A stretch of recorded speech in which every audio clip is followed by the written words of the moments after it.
అందరికీ నమస్కారం. నేను మీ దేవి. మిస్టర్ యారగెంట్ 50వ భాగం. రచయిత వనజ గారు. ఈసారి తిరిగి ఆ నెంబర్‌కి కాల్ చేయగానే ఫోన్ కాస్త పృథ్వీకి దగ్గరలో ఉండడంతో, "రేయ్! ఎవరో ఫోన్ చేస్తున్నారు బావ.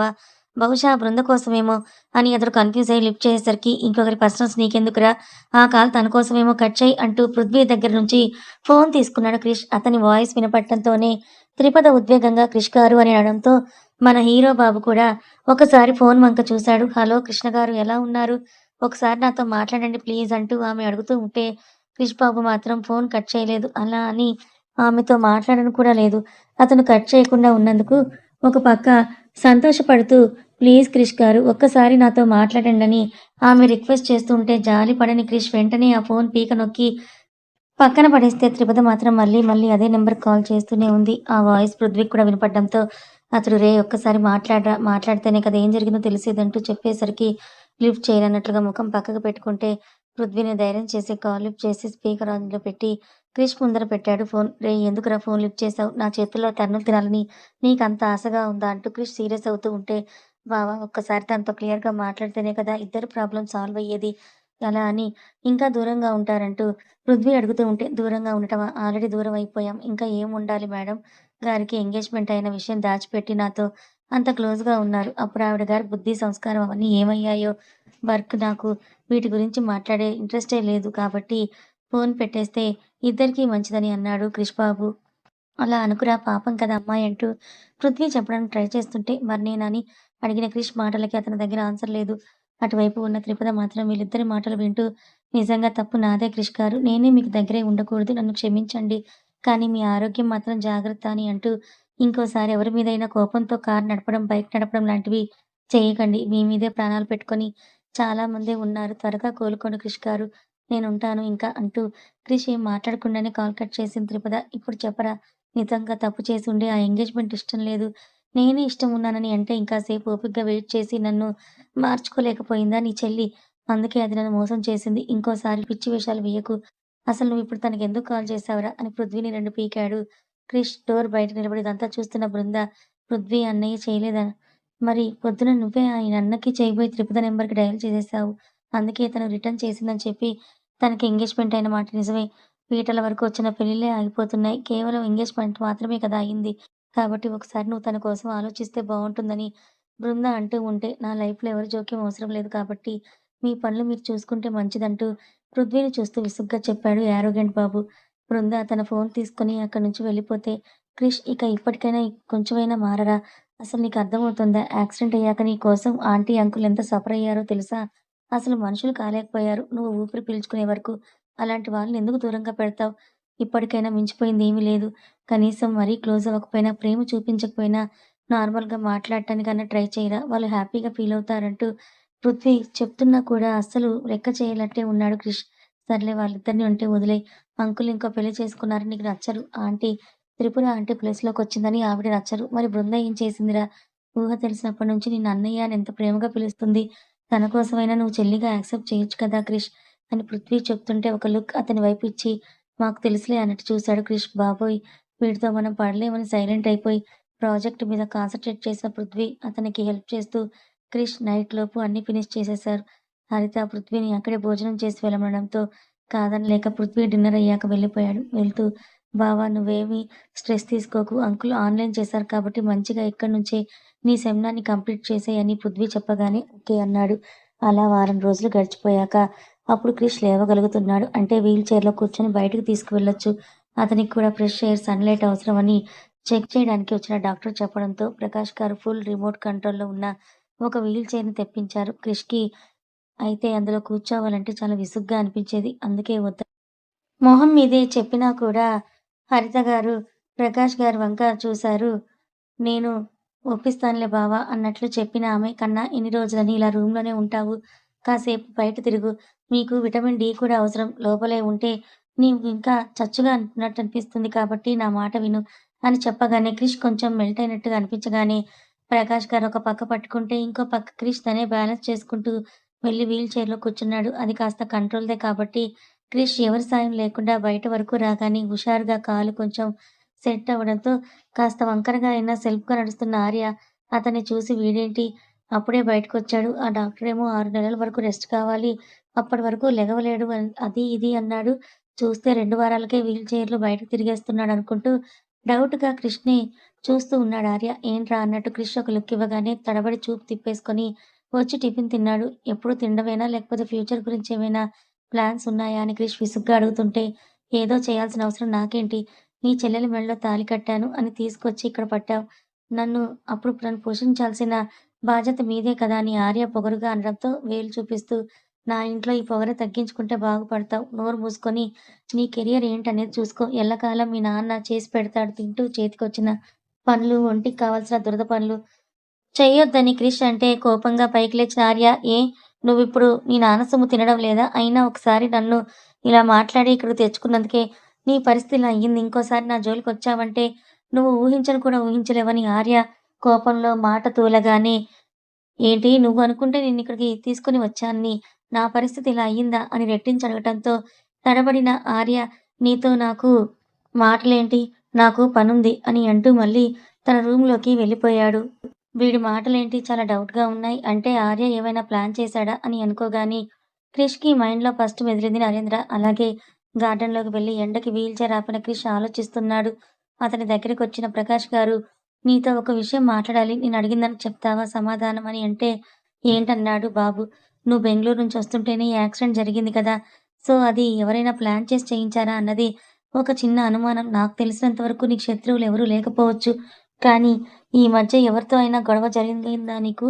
అని ప్రకాష్ గారికి కూడా నరేంద్ర మీద డౌటున్నా కూడా కన్ఫర్మేషన్ లేకుండా ముందడుగు వేయకూడదనుకుంటున్న కృష్ణని అడిగితే, అలాంటివి ఏమీ లేదు. నేనెవరితోనూ గొడవ పడలేదని చెప్పి ఆలోచిస్తూ ఉన్నాడు. నేను తాగి డ్రైవ్ చేశాను కానీ ఆల్మోస్ట్ హైదరాబాద్ దగ్గరికొచ్చేంత వరకు కూడా నేను మిస్ అవ్వలేదు. కానీ అక్కడే ఎలా జరిగింది?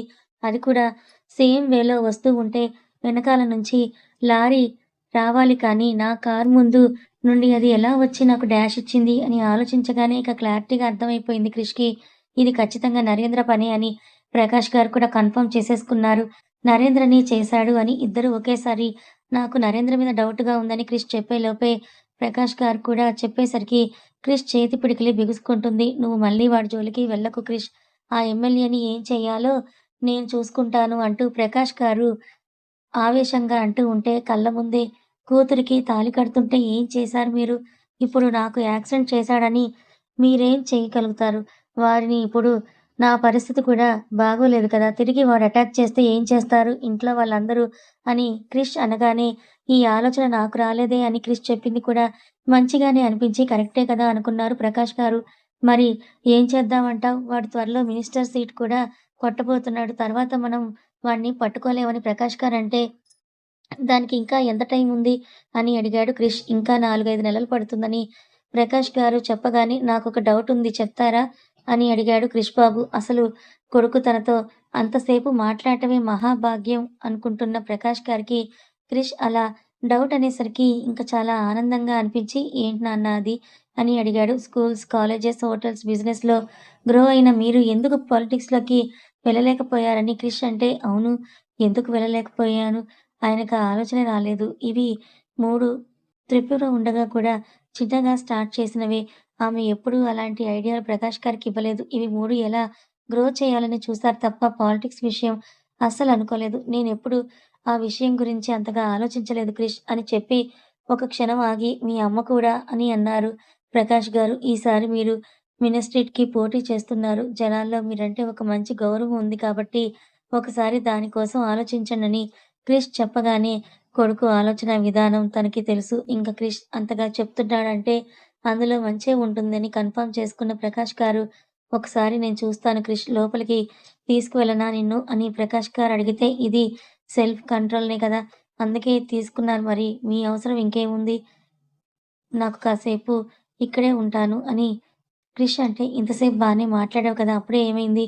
ఆ బలుపు చూపిస్తున్నావని ప్రకాష్ గారు అనుకోకుంటే క్రిష్ తన వీల్ చైర్‌ని మండపం వైపు తీసుకెళ్ళాడు. గుర్తుందా? ఒకసారి త్రిపద వచ్చినప్పుడు ఇంకా క్రిష్ బాగా ఒంటరిగా ఫీలయినప్పుడు త్రిపుర గారి జ్ఞాపకార్థం కోసం అక్కడ కూర్చున్నాడు. సో, ఇప్పుడు క్రిష్ వెళ్ళింది అదే ప్లేస్‌కి.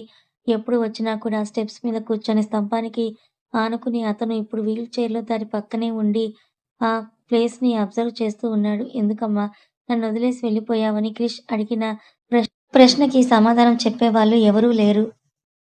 క్రిష్ చెప్పింది ప్రకాష్ గారు ఆలోచించి అదే విషయాన్ని హరితకి చెప్తే మంచి ఆలోచనే కదండి. నాకు కూడా అప్పుడప్పుడు అనిపిస్తూ ఉండేది. మీ వరకు ఎప్పుడూ తీసుకురాలేదు అంతే. కన్నా చెప్పాడంటే ఖచ్చితంగా మీకు ఇంకా గౌరవం పెంచే పనే అయ్యుంటుంది.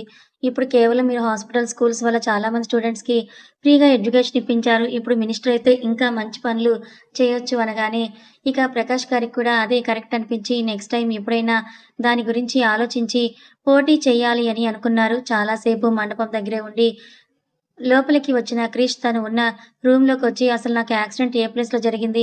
మాక్సిమం నేను హైదరాబాద్‌కి దగ్గరలో ఉన్న హైవేలో వస్తున్నంత వరకు గుర్తుంది. ఆ తర్వాత ఏం జరిగింది అని అనుకుంటూ Hyderabad to Bengaluru route hardly ఒక 100 కిలోమీటర్స్ డిస్టెన్స్‌లో సీసీటీవీ ఫుటేజ్ కలెక్ట్ చేస్తే అని ఆలోచనొచ్చింది క్రిష్‌కి. క్రిష్ చెప్పకపోయినా కూడా ఫోన్ కట్ చేసిన త్రిపద అతని గురించే ఆలోచిస్తూ ఉంది. మాట్లాడుతున్నారంటే కోలుకుంటున్నారు కదా! అయినా త్వరగా నడిస్తే అదే చాలులే అనుకుంటూ తన ఇంట్లో పనులతో బిజీ అయిపోయింది. సెకండ్ ఇయర్ వాళ్ళకి ఉన్నట్లే ఫస్ట్ ఇయర్ వాళ్ళకి కూడా మినీ ప్రాజెక్ట్స్ ఉంటాయి కాబట్టి సబ్మిట్ చేసి ఆన్‌లైన్‌లో సెమినార్ అటెండ్ అవ్వమని మెయిల్ రావడంతో అయ్యో!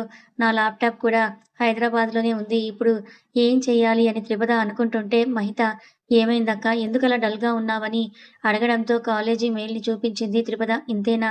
దీనికెందుకు అంత టెన్షన్ పడిపోతున్నావు? ఇప్పుడు నీకు ల్యాప్‌టాప్ కావాలి అంతే కదా! ఇంకో 4 రోజుల్లో ప్రమోద్ బావ గారు నాన్నని చెకప్‌కి తీసుకెళ్ళడానికి ఇక్కడికి వస్తారు కదా! అప్పుడు ఆయన్ని తన పర్సనల్ ల్యాప్‌టాప్ తెమ్మని చెప్తే అయిపోయేది. ప్రతి దానికి ఇలా కంగారు పడటం మానేసి సొల్యూషన్ కోసం దారి వెతుకు త్రిపు" అని మహిత అనగానే నాకసలు ఈ మధ్య మెదడు సరిగ్గా పనిచేయడం లేదే అని అంటూ ప్రాజెక్ట్ కోసం టాపిక్‌ని వెతుకుతూ స్వప్నకు కాల్ చేసింది త్రిపద. చాలా రోజుల తర్వాత. ఆ రోజు పృథ్వీ, స్వప్న కలుసుకున్న రోజు. "ఏంటి పృథ్వీ, అసలు ఏం జరుగుతోంది? 2, 3 వారాలు అయిపోతూ ఉంది. ఇప్పుడేమో నువ్వొచ్చి క్రిష్ సార్‌కి యాక్సిడెంట్ అని అంటున్నావు. ఏంటని?" స్వప్న అడిగితే, "నేను నీకు ఏమీ చెప్పలేనులే కానీ మన ఆ విషయం ఏంటో చూడు అని అవి ఎలా సర్దుకునేవో అలా సర్దుకుంటాయి. ఆ నమ్మకం నాకుంది కానీ నా మీద నీ ఒపీనియన్ ఏంటో చెప్పు" అని స్వప్నను అడుగుతూ ఉంటే, "ఏముంది సీనియర్‌వి కాబట్టే అన్నయ్య అని పిలిచేసినా" అని స్వప్న అంటే భయం. ఆమె భుజం గిల్లుతూ, "మరి అడుగుతున్నాను కదా!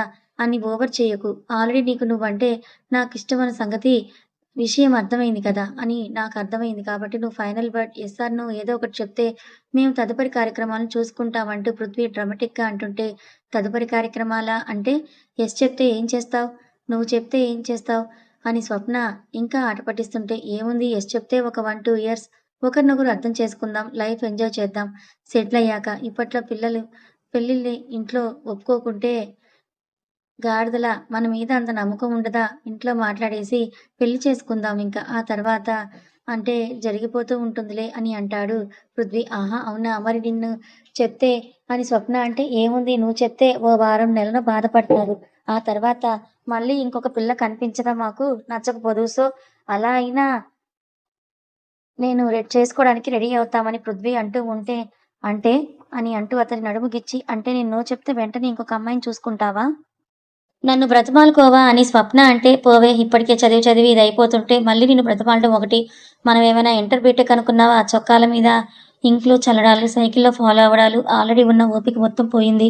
నువ్వు మంచోడివనుకొని నాకు ఓకే చెప్పావనుకో, నేను కూడా నువ్వు మంచిదానివనుకొని నిన్ను హ్యాపీగా చూసుకుంటాను. ఇద్దరం ఇలా ఈ జన్మకి చేద్దాం. లేదా అతీ గితీ చేసి భయపడాలి, రిక్వెస్ట్ చేయాలి, అర్థం చేసుకోవాలి. అదే అంటే ఇవన్నీ పడే ఓపిక నాకు లేదని" చెప్పి స్వప్న ఫేస్‌కి దగ్గరగా వస్తూ, "కానీ ప్లీజ్ యాక్సెప్ట్" అని చెయ్యి చూస్తే మంచిదానిలానే ఉన్నావు. ఫిగర్ కూడా బానే ఉంది. ఏమో ఎన్ని ఇయర్స్ కనెక్ట్ అవ్వని నేను ఈసారి నీకు ఇలా కనెక్ట్ అయిపోయా. కానీ చేద్దాం. బట్ ఎలాగోలాగా మన తంటాలు మనం పడదామని పృథ్వీ అంటున్నప్పుడే స్వప్నకి త్రిపద నుంచి కాలొచ్చింది. "పృథ్వీ, ఇదిగో కాల్ చేస్తోంది చూడు త్రిపద" అని ఫోన్ అతనికి చూపించి మరి లిఫ్ట్ చేసింది స్వప్న. "హాయ్ త్రిపద, ఎలా ఉన్నావు? బావున్నావా?" అని స్వప్న అడుగుతూ ఉంటే, "నేను బానే ఉన్నాను స్వప్న గారు. మీతో ప్రాజెక్ట్ గురించి మాట్లాడదామని ఫోన్ చేశానని" త్రిపద అంటుంది. "అవునా? సరే యాక్చువల్లీ నేనే ఒకసారి నీతో మాట్లాడదాం అనుకుంటున్నాను. నువ్వే చేశావని" త్రిపద ఫస్ట్ కొంచెం సేపు మొత్తం స్టడీస్ మీద ప్రాజెక్ట్ ఏ టాపిక్ మీద చేయాలన్న దాని గురించి మాట్లాడింది. ఆ తర్వాత "నీకొక విషయం చెప్తాను. అది నీకేమనిపిస్తుందో చెప్పు" అని స్వప్న అనగానే పృథ్వీ గారు మీకు ప్రపోజ్ చేశారా స్వప్న గారు అని ఇటువైపు ఉన్న ఇద్దరు షాక్ అయితే, స్వప్న నీకెలా తెలుసు త్రిపద దీని గురించి అని అడిగింది. ఇందులో ఏముంది స్వప్న గారు, పృథ్వీ గారిని మన నలుగురం ఉన్నప్పుడు కొంచెం అబ్జర్వ్ చేస్తే చాలు, కానీ నేనే ఇంకా కన్ఫర్మ్ కాలేదు ఇది నిజమో అబద్ధమో, జస్ట్ నా డౌట్ మాత్రమే అని త్రిపద అనగానే పృథ్వీ వెంటనే ఫోన్ లాక్కుని, డౌట్ కాదమ్మా చెల్లెమ్మ, ఈ పిల్లకి నా గురించి చెప్తా ఉంటే వాల్యూ తెలియడం లేదు, నువ్వైనా కాస్త నీ ఫ్రెండ్ని మార్చావనుకో నీకు వదిన వచ్చేస్తుంది, నాకు భార్య వచ్చేస్తుందని పృథ్వీ దీనంగా అడుగుతుంటే అటువైపు నుంచి నవ్విన త్రిపద, స్వప్న గారు పృథ్వీ గారు చాలా మంచివారండి, ఆయన ఫ్రెండ్ కోసం ఏమైనా చేస్తారు, ఒక ఫ్రెండ్నే అంత బాగా చూసుకుంటున్నారంటే ఆయన నమ్మి జీవితంలోకి వెళ్ళిన మిమ్మల్ని ఇంకా ఎంత బాగా చూసుకుంటారో ఒక్కసారి మీరే ఆలోచించండి అని చెప్పింది త్రిపద. అమ్మయ్య, థ్యాంక్ యూ త్రిపద, నీ వల్లైనా ఇది మారి వెంటనే ఓకే చెప్తే మా పెళ్లి పెద్ద నువ్వే అవుతావని పృథ్వీ అనగానే నవ్వుకుంది త్రిపద. సరిపోయారు ఇద్దరికి అన్నా చెల్లెళ్ళు. త్రిపద, నేను హాస్టల్కి వెళ్ళిన తర్వాత